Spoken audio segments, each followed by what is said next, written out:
온갖 수행법이 꽃처럼 만발하던 시절, 달마대사께서는 마음을 곧바로 가리켜 본성을 보아 부처를 이루지 못하면 아무리 오래 수행해도 헛수고일 뿐이라고 단언하셨습니다. 이 말씀은 큰 논란을 일으켰고 불교 수행에 가히 혁명적인 충격을 안겨주었습니다. 달마대사께서 비밀리에 전수하신 세 구절의 마음 주문, 즉 삼취심주가 있었다고 전해지는데 이를 지니고 외우는 이는 번거로운 의식이나 오랜 고행 없이도 빠르게 정신이 맑아지고 본래의 불성을 바로잡을 수 있었다고 합니다. 혹시 이런 의문을 가져보신 적 없으신지요? 어찌하여 어떤 이는 수십 년을 좌선해도 여전히 망상에 시달리고 또 어떤 이는 선문에 갓 입문했음에도 순식간에 마음을 밝히고 본성을 보게 되는 것일까요? 정말로 수행에 타고난 재능이 모든 것을 결정하는 것일까요? 아니면 역사 속에 의도적으로 감춰진 비밀이 있었던 것일까요? 오늘 여러분께서 이 법문에 이끌리신 것은 결코 우연이 아닙니다. 불가에서는 모든 우연이 우주의 세심한 안배이며 여러분과 불법의 깊은 인연이라 여깁니다. 불경에 이르기를 법을 듣는 자는 반드시 속히 깨달을 인연이 있는 자라고 하셨습니다. 어쩌면 여러분은 전생에 이미 간절히 참선하던 수행자였을지도 모릅니다. 오늘 이 만남은 그저 잠들어 있던 오랜 깨달음의 씨앗을 일깨우기 위함일 것입니다. 그렇다면 달마대사께서 전하신 이 세 구절의 마음 주문, 삼취심주는 과연 무엇일까요? 어찌하여 그토록 신비로운 힘을 지녔으며 왜 수천 년 동안이나 드러나지 않고 숨겨져 심지어 수많은 선사들마저 애써 외면했던 것일까요? 오늘 우리는 먼지 쌓인 역사의 장막을 걷고 수천 년간 감춰져 왔던 수행의 비결을 밝혀보고자 합니다. 마음속으로 원컨대 제 마음이 거울처럼 맑아져 모든 분별과 집착을 씻어내게 하소서라고 발언하며 이 선한 마음을 더욱 굳건히 하고 수많은 도반들과 귀한 인연을 맺어 함께 깨달음의 문으로 나아가시길 바랍니다.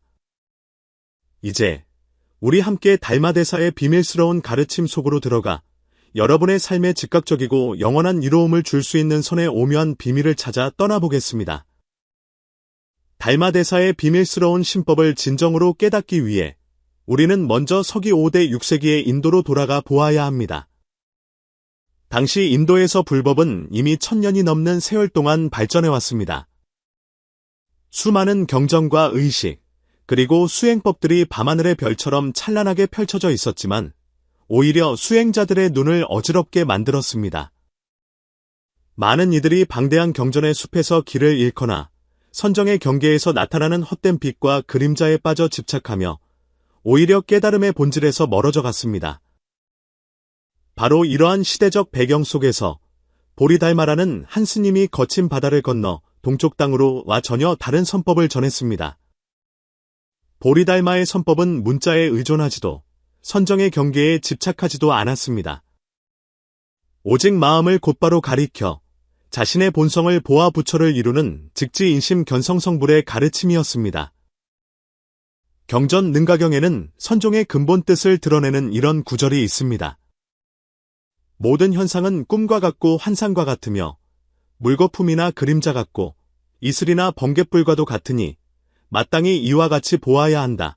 달마대사께서는 이를 한 걸음 더 나아가 모든 불법은 결국 자신의 마음에 대한 깨달음으로 귀결되어야 한다고 설명하셨습니다.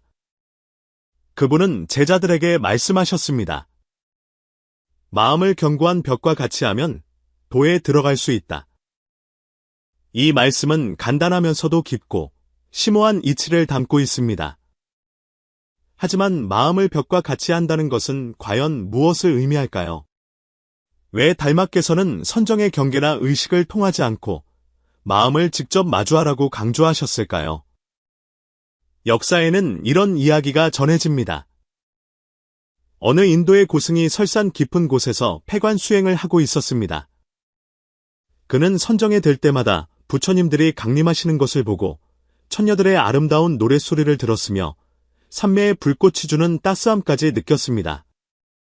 그러나 수행을 마치고 나왔을 때 그의 스승은 이렇게 물었습니다. 그대가 그토록 수승한 경계를 보았다 한들 그것이 무슨 소용인가? 그 스님은 자신이 본 것을 자랑스럽게 설명했지만 스승은 담담하게 대답할 뿐이었습니다. 안타깝구나. 경계는 비록 밝았으나 경계를 보는 나가 여전히 존재하니 그대는 그 속에 빠져 길을 잃어버렸구나. 불성과는 오히려 더 멀어졌느니라. 그 스님은 그제야 크게 깨달았습니다.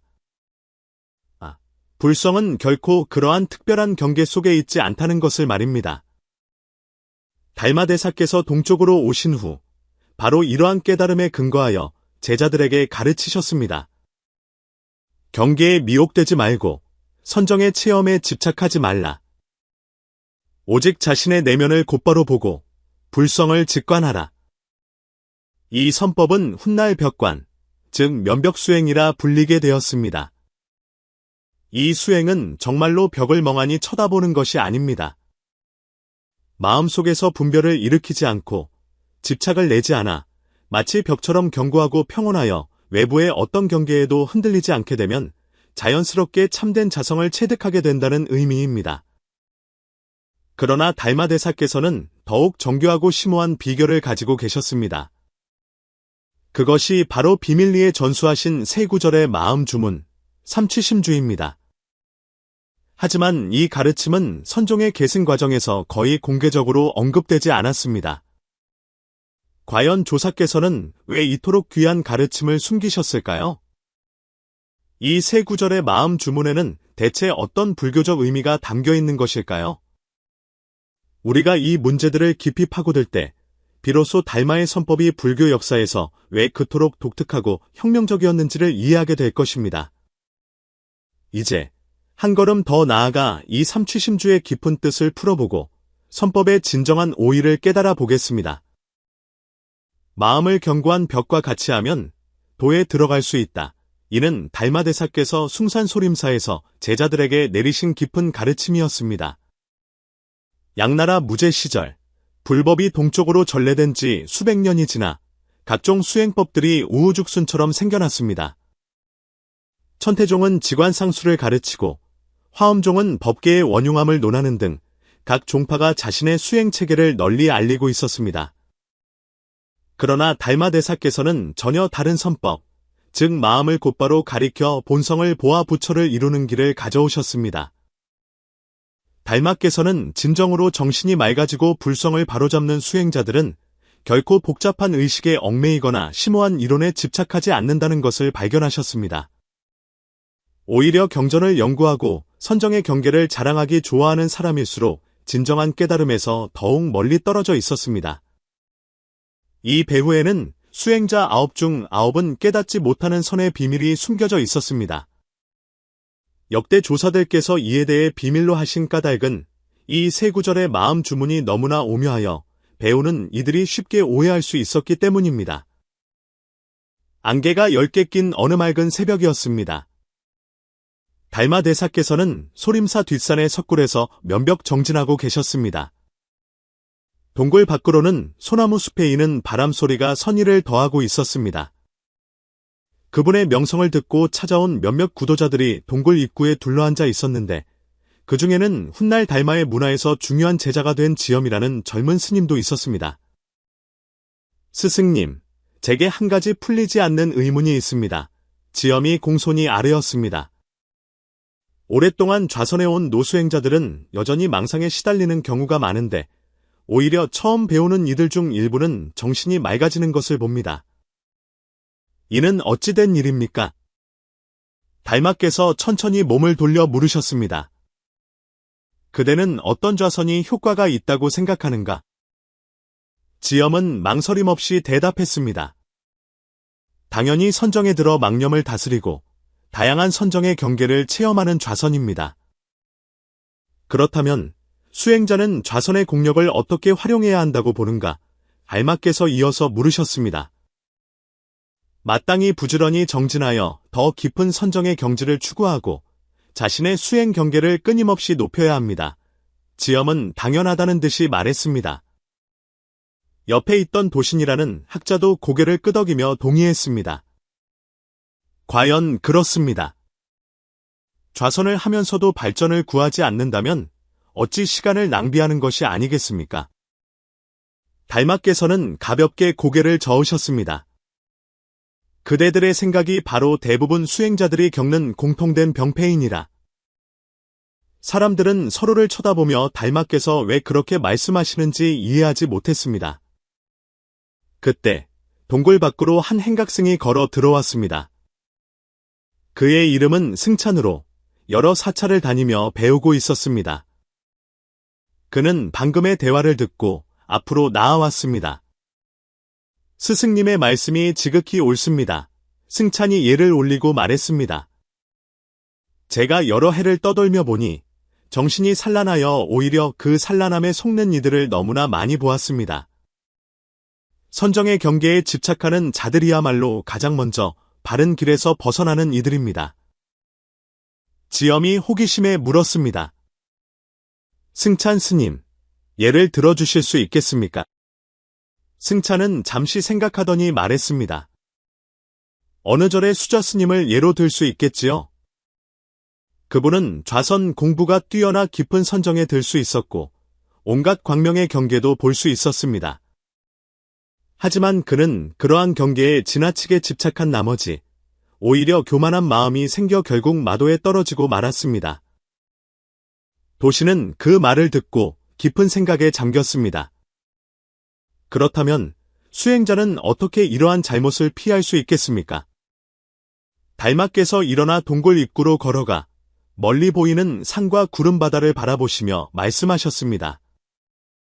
바로 여기에 핵심적인 마음의 법이 있느니라. 이 신법은 보기에는 간단하지만 실로 터득하기는 극히 어렵다. 이를 터득하면 수행자는 불성을 바로잡을 수 있지만 이를 모르면 아무리 많이 좌선해도 제자리를 맴돌 뿐이다. 모두가 정신을 집중하여 귀를 기울였습니다. 바로 그때 동굴 밖으로 백발이 성성한 노승 한 분이 찾아왔습니다. 자신의 본명은 홍인이라 밝힌 그는 오랜 세월 고행해 온 성객이었습니다. 그는 달마께서 이곳에서 법을 설하신다는 소문을 듣고 일부러 찾아온 것이었습니다. 조사께서 이곳에서 선을 논하신다 들었으니 가르침을 청하지 않을 수 없었습니다. 홍인이 공손히 말하자 달마께서는 그에게 자리에 앉으라 청하셨습니다. 홍인은 자리에 앉은 후 말했습니다. 방금 지나오다 몇 분께서 좌선 수행의 도에 대해 토론하시는 것을 들었습니다.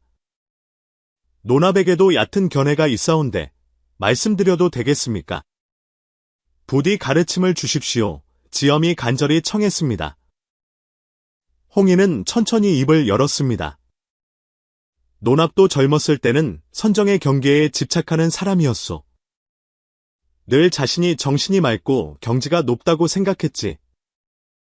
그러다 한 번은 선정에 들었을 때 광명의 경계에 너무 집착한 나머지 하마터면 주아인마에 빠질 뻔했소. 그 후에는 어찌 되셨습니까? 도신이 물었습니다. 그 후에 나는 한고승을 만났는데 그분이 내게 한 가지 이치를 알려주셨소. 진정한 선수행은 그 어떤 경계에도 집착하지 않는 것이라고 말이오. 홍인의 눈에 지혜의 빛이 스쳤습니다. 승찬이 고개를 끄덕이며 말했습니다. 그 말씀이 참으로 이치에 맞습니다. 제가 떠도는 동안에도 깨달았는데 가장 큰 성취를 이룬 선사들은 대부분 매우 평범하며 자신의 공부나 경계를 결코 자랑하지 않았습니다. 지엄은 이해가 되지 않는다는 듯 물었습니다. 하지만 경계를 추구하지 않는다면 우리가 어떻게 발전하고 있는지 알 수 있겠습니까? 달마께서 자리로 돌아와 자애로운 눈빛으로 모두를 바라보셨습니다. 좋은 질문이다. 하지만 그대는 왜 경계를 추구해야 하는지 생각해 본 적이 있는가? 물론입니다. 정신이 맑아지고 불성을 바로잡아 깨달음의 경지에 이르기 위함입니다. 지엄이 당당하게 대답했습니다. 달마께서 고개를 끄덕이셨습니다. 그렇다면 그대가 경계에 집착할 때 선정의 즐거움을 맛보는 것 외에 또 무슨 일이 일어나는가? 모두가 깊은 생각에 잠겼습니다. 홍인이 한숨을 쉬며 말했습니다. 교만함이 생기고 집착이 생기며 심지어는 길을 잘못 들게 됩니다. 바로 그것이다. 달마께서 말씀하셨습니다. 그것이 문제의 핵심이다. 수행자들은 흔히 좌선을 통해 얻는 경계의 좋은 점만 보고 경계에 대한 집착이 가져오는 해로움은 보지 못한다. 도신이 문득 깨달은 듯 말했습니다. 스승님의 뜻은 우리가 모든 경계를 버려야 한다는 것입니까? 버리는 것이 아니라 교묘하게 활용하는 것이다. 달마께서 바로잡아 주셨습니다. 진정한 성객은 언제 선정에 들어야 하고 언제 선정에서 나와야 하는지를 안다. 핵심은 집착하지 않는 것이다. 승찬이 깊이 공감하며 말했습니다. 마치 길을 걷는 것과 같습니다. 때로는 빨리 걸어야 하고 때로는 천천히 걸어야 하는 것처럼 중요한 것은 그 흐름을 아는 것입니다. 지엄이 다급하게 물었습니다. 그렇다면 그 신법은 대체 무엇입니까? 달마께서 모두를 둘러보시며 목소리가 신비롭게 변했습니다. 이 신법은 역대의 모든 조사가 사용했고 지금 시대의 고승들도 사용하고 있다. 이는 사람이 소리도 없고 흔적도 없이 불성을 바로잡고 불필요한 편견과 집착을 피하게 해준다. 홍인이 깊은 생각에 잠겨 말했습니다. 혹시 무심을 말씀하시는 것입니까? 달마께서 미소를 지으셨습니다. 가깝지만 아직 정확하지 않다. 모두의 궁금증은 더욱 커져만 갔습니다. 달마께서 자리에서 일어나셨습니다. 이 신법은 무심보다 더 고명하고 공관보다 더 효과적이다. 이는 가장 깊은 선정을 평범하게 만들고 가장 현묘한 경계를 자연스럽게 만든다. 이 신법을 터득하면 그대는 왜 부처님께서 무릇 형상이 있는 것은 모두 허망하다고 하셨는지, 왜 육조 대사께서 본래 한 물건도 없다고 하셨는지, 왜 역대 조사들께서 마음을 벽과 같이 하라고 하셨는지 비로소 이해하게 될 것이다. 지엄, 도신, 승찬, 홍인 모두가 숨을 죽이고 달마께서 답을 밝히시기를 기다렸습니다. 달마께서 사람들 가운데로 걸어오시자 목소리가 비할 데 없이 장엄해졌습니다. 이 신법은 한 수행자가 얼마나 멀리 갈 수 있고 어떤 경지에 이를 수 있는지를 결정한다. 이를 모르면 비록 수년 동안 좌선해도 제자리 걸음일 수 있다. 그러나 이를 터득하면 비록 처음 배우는 이라도 정신이 스스로 맑아질 수 있다. 이 신법이 바로 삼취심주이다. 여기에는 불성을 바로잡는 궁극의 오묘한 비밀이 담겨 있느니라. 달마의 목소리는 텅 빈 계곡의 메아리처럼 고요한 석굴 안을 맴돌았습니다. 이 세 구절의 마음 주문은 수많은 성객들에게 평생의 이로움을 주었지만 대부분의 수행자들에게는 무시되어 왔습니다. 그것들은 그 어떤 선포보다 더 직접적이고 그 어떤 경계보다 더 진실합니다. 달마대사께서는 모두의 기대에 찬 눈빛을 보시고 가볍게 고개를 끄덕이며 말씀하셨습니다. 너희들은 기억하라. 이 세 구절의 마음 주문은 지극히 간단하지만 그 뜻을 꿰뚫어 아는 이는 극히 드물다. 가장 간단한 이치일수록 오히려 진정으로 깨닫기가 더 어려운 법이다. 지엄이 참지 못하고 물었습니다. 스승님, 과연 어떤 세 구절입니까? 달마께서 천천히 말씀하셨습니다. 첫째 구절은 생각이 일어나자마자 곧바로 알아차리는 것이요. 둘째 구절은 알아차리는 순간 그 생각은 본래 없음을 깨닫는 것이며, 셋째 구절은 그 어둠의 자리가 바로 불성이라는 것이다. 사람들은 이 세 구절의 말을 하나하나 곱씹으며 얼굴에는 당혹감과 놀라움이 동시에 서렸습니다. 지엄이 참지 못하고 물었습니다. 스승님, 이 세 구절은 모두 알아차림과 없음을 중심으로 하는 것 같습니다만 제자는 여전히 그 참뜻을 이해하기 어렵습니다. 달마께서 옅은 미소를 지으셨습니다. 어렵기 때문에 마음을 다해 참고해야 하는 것이다. 승찬이 미소 지으며 말했습니다. 제자는 어렴풋이 깨달은 바가 있는 듯하오나 스승님의 가르침을 더 청하고자 합니다. 달마께서 말씀하셨습니다. 우리는 흔히 수행을 하려면 선정에 들어 망념에서 벗어나야 한다고 말한다. 하지만 너희는 생각해 본 적이 있는가? 생각이라는 것은 본래 선하지도 악하지도 아름답지도 추하지도 높지도 낮지도 않거늘 우리가 굳이 그것을 억누르거나 추구하려 하기에 오히려 생각 속에 빠져들게 되는 것이다. 달마께서 이어서 말씀하셨습니다. 이 첫째 구절, 생각이 일어나자마자 곧바로 알아차린다는 것은 우리에게 어떤 생각이 나타나든 바로 그 순간 알아차리기만 하면 그 생각은 더 이상 너를 지배할 수 없다는 것을 깨닫게 하기 위함이다. 홍인이 깊이 공감하며 고개를 끄덕였습니다. 그렇습니다.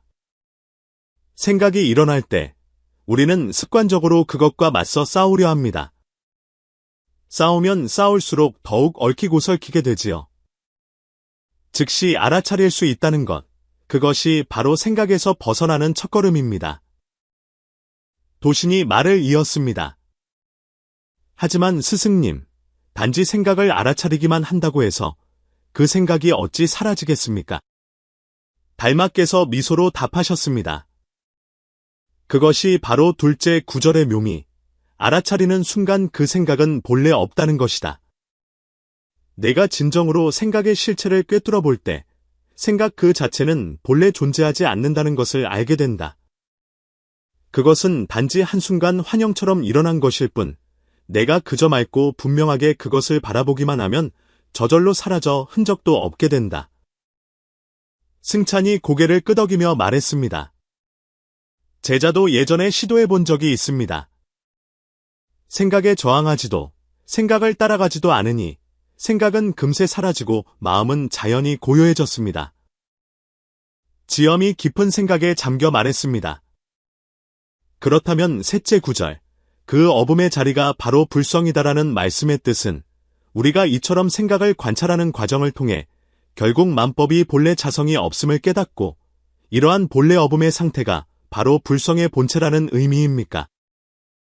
달마께서 흡족하게 고개를 끄덕이셨습니다. 그렇다. 그것이야말로 선법의 가장 핵심적인 오이이다. 생각이든 경계든 모두가 허망하여 마치 물에 비친 달이나 거울 속의 꽃과 같아 본래 실체가 없다. 내가 진정으로 멉음의 상태를 인식할 수 있을 때 너는 이미 불성의 본체에 닿은 것이다. 지엄이 감격하여 말했습니다. 스승님께서 이리 설명해 주시니 제자도 이제야 조금이나마 진정한 체험을 한 듯합니다. 달마께서 미소를 지으셨습니다. 그러나 진정한 체험은 내가 일상의 삶 속에서 실천할 때 비로소 얻어지는 것이다. 선수행은 방석 위에 앉아 있을 때만 하는 것이 아니다. 걷고, 머물고, 앉고, 눕는 모든 순간에 이 한 점을 알아차리는 것이다. 이 마음 주문을 평범한 생활 속에 실천하면 할수록 너는 불성이 결코 우리를 떠난 적이 없음을 더욱 깊이 발견하게 될 것이다. 그때 동굴 밖에서 갑자기 향기로운 냄새가 풍겨왔습니다. 모두가 놀라 고개를 돌려보니 약초 바구니를 맨 한 노부인이 천천히 걸어오고 있었습니다. 노부인은 가볍게 웃으며 말했습니다. 대사님들의 말씀이 참으로 오묘합니다. 이 늙은이가 변변찮지만 여러분과 나눌 작은 이야기가 하나 있는데 괜찮으시겠습니까? 모두가 듣고 싶다며 고개를 끄덕였습니다. 노부인이 말했습니다. 저는 상기슬게 살며 평소 약초를 캐서 생계를 잇습니다. 한 번은 약초를 캐다가 깊은 산속에서 길을 잃었습니다. 빠져나가려 애를 쓸수록 더욱 길을 헤매고 마음이 다급해질수록 더욱 혼란스러워졌습니다. 나중에는 너무 지쳐서 차라리 주저앉아 눈을 감고 쉬기로 했습니다. 제가 모든 망상을 내려놓는 바로 그 순간 문득 제가 갇혔다고 생각했던 그 공경이 본래 존재하지 않았다는 것을 깨달았습니다. 노부인이 말을 이었습니다. 저는 본래 산속에 있었을 뿐 길을 잃은 것이 아니었습니다. 길을 잃었다는 것은 그저 제 생각 속에서 허망하게 일어난 것일 뿐이었지요. 정말 저를 놀라게 한 것은 제가 그 집착하는 생각을 내려놓는 순간 놀랍게도 방향을 뚜렷하게 분간할 수 있게 되어 아주 쉽게 깊은 산을 빠져나올 수 있었다는 것입니다. 이것이 바로 조사님의 세구절 마음 주문에 대한 이 늙은이의 작은 체험입니다. 달마대사께서 크게 감탄하시며 말씀하셨습니다. 훌륭하구나. 노부인의 말씀이야말로 진정으로 마음 주문의 묘미를 깨달은 것이다. 제자들은 순간 부끄러움을 느꼈습니다. 그들은 진정한 선의 경지란 결코 하늘 저편에 있는 신비로운 경계가 아니라 바로 평범한 일상생활 속의 알아차림과 깨달음에 있다는 것을 비로소 알았습니다. 홍인이 감탄하며 말했습니다.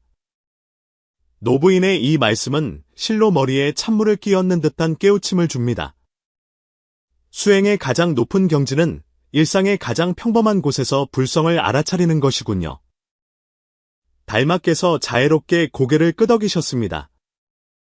그러므로 진정한 성객은 특별한 경계에 집착하지 않으며 소위 높은 경지에 도달했는지 여부에도 신경 쓰지 않는다. 그들의 마음이 곧 도량이요. 그들의 일상이 곧선 수행이다. 승찬이 깊이 공감하며 말했습니다. 참으로 평상심이 도라는 말씀이 맞습니다. 치우치지도 않고 집착하지도 않는 것, 그것이 바로 진정한 선입니다. 달마께서 제자들을 둘러보시며 자상하게 타이르셨습니다. 이제부터 너희는 이 세 구절의 마음 주문을 기억하여 시시각각 비추어 보아라. 그리하면 모든 집착에서 벗어날 수 있을 것이다. 걷거나 머물거나 앉거나 눕거나 언제나 이 신법을 지니면 불성은 자연스럽게 드러날 것이다. 제자들은 정중하게 고개를 끄덕였습니다. 그들의 마음 속에는 불법과 선수행의 참뜻이 결코 신비롭거나 멀리 있는 것이 아니라 바로 가장 평범한 곳에 숨겨져 있다는 사실이 뚜렷하게 새겨졌습니다. 그날 이후 지엄, 승찬, 도신, 그리고 홍인은 모두 이 세 구절의 마음 주문을 일상 수행의 지침으로 삼았습니다.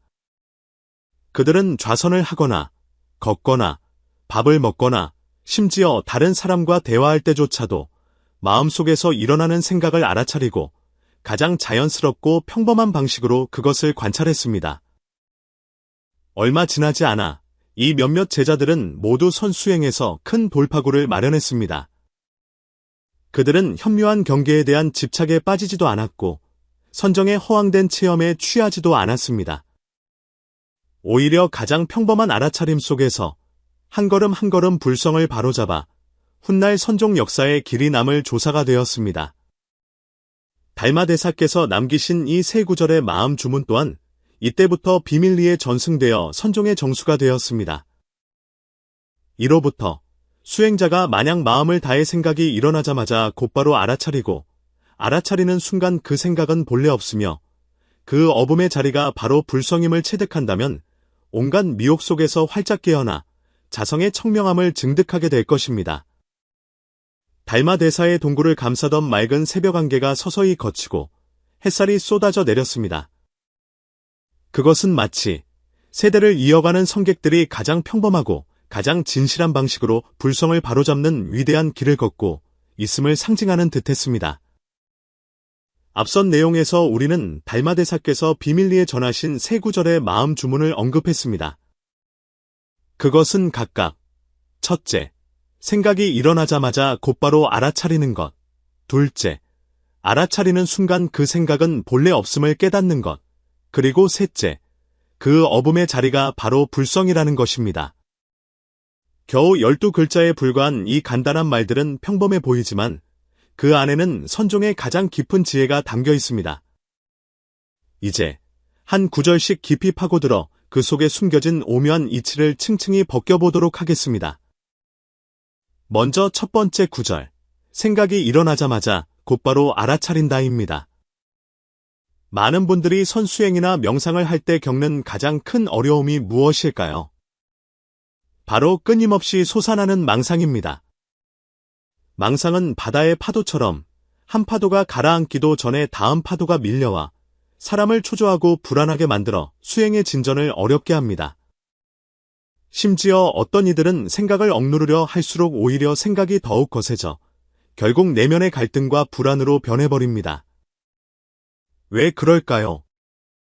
달마대사의 이 구절은 문제의 근원을 정확히 짚어내고 있습니다. 생각 그 자체는 결코 문제가 아닙니다. 문제는 우리가 생각의 일어남을 제때 알아차리지 못하고 그 생각 속에 빠져들어 그것에 이끌려 다니며 알아차림을 잊어버리는 데 있습니다. 만약 여러분이 생각이 막 일어나는 바로 그 순간 그것을 뚜렷하게 알아차릴 수 있다면 그 알아차림 자체가 바로 여러분이 생각의 안개 속에 빠지지 않았다는 증거가 됩니다. 다시 말해, 알아차림은 생각의 허망함을 꿰뚫는 한 줄기 빛과 같아서 생각이 여러분을 지배할 힘을 잃게 만듭니다. 어느 선종의 공안이 이를 생생하게 보여줍니다. 한 스님이 조주선사께 물었습니다. 스승님, 저의 망념을 어떻게 다스려야 합니까? 조주선사께서 웃으며 말씀하셨습니다. 누가 너더러 그것을 다스리라 하더냐? 너는 그저 망념이 왔다는 것을 알기만 하면 된다. 스님은 어리둥절했습니다.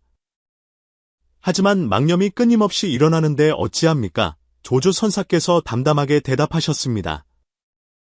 생각이 일어나면 알아차리고 생각이 사라지면 뒤쫓지 않으면 그만인데 어디에 걱정할 망념이 있겠는가? 여기서 조주선사께서 말씀하신 바는 달마대사의 첫 번째 마음 주문과 정확히 일치합니다. 그렇다면 생각이 일어나면 즉시 알아차린다는 것을 구체적으로 어떻게 해야 할까요? 핵심은 생각을 막는 것이 아니라 생각의 출현을 맑게 의식하는 것입니다. 여러분이 강둑에 앉아 있다고 상상해 보십시오. 생각은 강물에 떠내려가는 나뭇잎과 같아서 오면 오는 대로 분명히 보고 가면 가는 대로 미련 없이 보내줍니다. 여러분이 이 방법에 점점 익숙해지면 생각은 끊임없이 일어나지만 더 이상 여러분을 진정으로 방해할 수 없다는 것을 발견하게 될 것입니다. 이제 더 깊은 차원의 탐구로 들어가 보겠습니다. 두 번째 구절, 알아차리는 순간 그 생각은 본래 없다입니다. 만약 첫 번째 구절이 어떻게 생각을 알아차리는지를 알려준다면 두 번째 구절은 생각 그 자체가 본래 실제하지 않았음을 알려줍니다. 우리는 흔히 생각이 실제하는 어떤 것이라고 착각합니다. 그래서 우리가 그것들을 억누르거나 제거하려고 할 때 내면의 저항과 갈등이 생겨나는 것입니다. 그러나 사실 생각 자체의 본질은 하늘에 떠다니는 구름이나 안개처럼 허완하고 찰나적입니다. 여러분이 생각의 본질을 자세히 관찰하기만 한다면 생각은 거울 속의 그림자처럼 얻을 수 없는 것임을 알게 됩니다. 금강경에서는 이렇게 말씀하셨습니다. 모든 현상계의 법은 꿈과 같고 환상과 같으며 물거품이나 그림자 같고 이슬이나 번갯불과도 같으니 마땅히 이와 같이 보아야 한다. 알아차리는 순간 그 생각은 본래 없다는 것은 바로 이 이치를 강조한 것입니다. 여러분이 생각을 뚜렷하게 알아차릴 수 있을 때 여러분은 생각의 일어남과 사라짐에 본래 집착할 만한 실체가 없음을 발견하게 됩니다. 다시 말해, 알아차림 그 자체가 바로 해탈의 열쇠입니다. 옛날 한 젊은 수행자가 육조 해능대사께 가르침을 청했습니다. 스승님, 생각이 어지러워 어찌해야 마음이 고요해지겠습니까? 해능대사께서 옅은 미소를 지으시며 말씀하셨습니다. 네가 한번 찾아보아라. 그 생각들이 대체 어디에 있는지. 젊은이는 눈을 감고 깊이 생각에 잠겼다가 잠시 후 말했습니다. 스승님, 생각에는 딱히 실체가 없는 것 같습니다. 해능대사께서 미소 지으며 고개를 끄덕이셨습니다. 이미 실체가 없는데 어찌하여 내가 그것을 굳게 붙들고 놓지 않으려 하는가? 젊은이는 그 자리에서 크게 깨달았습니다. 여기서 해능대사께서 지적하신 이치는 달마대사의 두 번째 마음 주문과 서로를 증명해줍니다. 선수행의 정수는 바로 생각의 허완한 본질을 알아차리고 더 이상 생각의 실제감에 집착하지 않는 데 있습니다. 이 순간 여러분은 아마 이런 생각을 하실지도 모릅니다. 생각이 허망하다면 생각이 사라진 후에 남는 것은 대체 무엇일까? 이것이 바로 달마대사께서 비밀리에 전하신 마음 주문의 세 번째 구절, 그 어둠의 자리가 바로 불성이다로 이어집니다. 하지만 이 더욱 심오한 비밀을 밝히기에 앞서 우리 잠시 마음을 가라앉히고 생각해 봅시다. 만약 모든 생각, 번뇌, 괴로움이 모두 존재하지 않는다면 그렇다면 진정한 나는 누구일까요?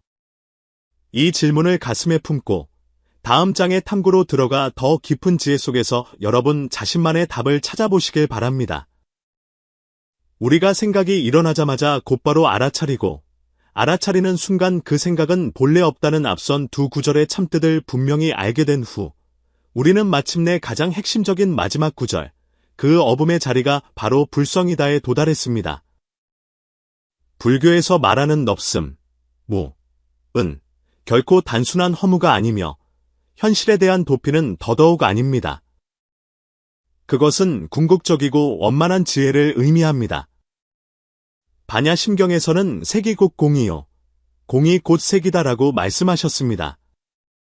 이 구절은 심오해 보이지만 사실은 같은 이치를 설명하고 있습니다. 세상의 모든 것, 즉 생각, 감정, 욕망을 포함한 모든 것은 실제하는 것처럼 보이지만 그 본질은 텅 비어 있으며 고정불변의 실체가 없습니다. 모든 고통, 집착, 혼란은 바로 이러한 허환한 것들을 진짜라고 굳게 믿는 데서 비롯됩니다. 그리고 그 어둠의 자리가 바로 불성이다라는 구절의 참뜻은 여러분이 모든 것이 인연에 따라 생겨나며 그 본체는 본래 텅 비어 있음을 철저히 인식할 때 여러분의 마음속에 자연스럽게 드러나는 청정하고 밝고 자유로운 상태, 그것이 바로 여러분의 불성이라는 것입니다. 불성 또는 각성, 각성이라고도 불리는 이것은 부처님만의 전유물이 아니라 모든 사람이 태어날 때부터 지니고 있는 본래의 성품입니다. 석가모니 부처님께서는 절반경에서 모든 중생에게 불성이 있다고 강조하셨고 선종의 조사들께서는 거듭해서 불성은 여러분이 외부적인 수행을 통해 얻는 것이 아니라 본래 가지고 있었지만 온갖 집착과 망상에 가려져 있었을 뿐이라고 말씀하셨습니다. 이 지혜를 생생하게 보여주는 한 선종 이야기가 있습니다. 당나라 때 한 제자가 육조 해능대사께 물었습니다. 제자는 망념이 어지럽게 일어나니 어찌해야 불성을 증득할 수 있겠습니까? 해능대사께서 평온하게 대답하셨습니다. 망념은 실제하는 것이 아니며 너는 본래 부처인데 또 어디에 가서 증득하려 하는가? 제자가 혼란스러워하며 물었습니다. 하지만 어찌하여 저는 지금 불성을 느끼지 못합니까? 해능대사께서 미소 지으며 답하셨습니다. 그것은 내가 불성을 느낀다는 그 생각에 아직 집착하고 있기 때문에 진정한 불성을 보지 못하는 것이다. 제자는 그 자리에서 활짝 깨달았습니다. 불성의 넙음은 바로 그것이 형상도 없고 모양도 없으며 어디에도 없는 곳이 없어 여러분의 어떤 감각이나 생각도 초월해 있기 때문입니다. 선종에서 흔히 말하듯 본래 한 물건도 없거늘 어느 곳에 먼지가 끼겠는가. 진정한 깨달음 속에서 여러분은 어떤 특별한 깨달음의 체험을 만들거나 추구하지 않습니다. 오히려 집착을 내려놓음과 동시에 불성의 본래 상태가 자연스럽게 드러나는 것입니다. 이것이 바로 달마대사께서 그 어둠의 자리가 바로 불성이다를 강조하신 핵심입니다. 그러나 많은 이들이 이 이치를 깨달을 때 한 가지 오해에 빠지곤 합니다. 없음이란 아무것도 하지 않고 현실을 완전히 포기하며 소극적이고 수동적으로 변하는 것이라고 생각하는 것입니다. 하지만 선종의 조사들께서는 제자들에게 거듭 경고하셨습니다.